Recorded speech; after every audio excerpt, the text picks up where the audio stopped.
எப்படா இருக்க? வாடா மாப்பிள்ள, நல்லா இருக்கியா? நீ எங்க ரமணாட்ட கேட்டேன், நாங்க தான் கல்யாணம் தெரியான்னு சொன்னேன். அதே மாதிரி தானே இருக்க.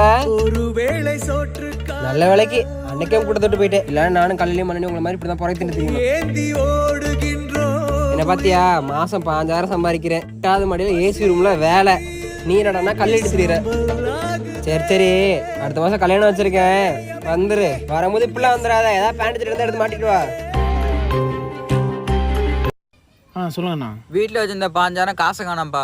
ஒரு 5000 தானே, ஒரு நாள் சம்பளம் தானே, தொலைஞ்சு போட்டு விடுனே. சரி பாக்குறேன். சரிண்ணே சரி. சொல்லு மாப்பிள்ள. மாப்பிள்ள எங்கே ஓகே? உன் பொண்டாட்டி தலையில வை. மாப்பிள்ள மாப்பிள்ள, நீங்க போய் ஏசி ரூம்ல உங்க மேனேஜருக்கு புழுக்க வேலை பாப்பீங்க, இதெல்லாம் எதுக்கு தூக்குறீங்க? அவன் கிடக்குறான். ஏன் மாப்பிள்ள, ஒரு நாளைக்கு 5000 சம்பளம் உனக்கு? அது எனக்கு இல்ல, என் மேஸ்திரிக்கு. என்ன சொல்லுவேன், என் உள்ளம் தாங்கல, மெத்த வாங்குனேன்.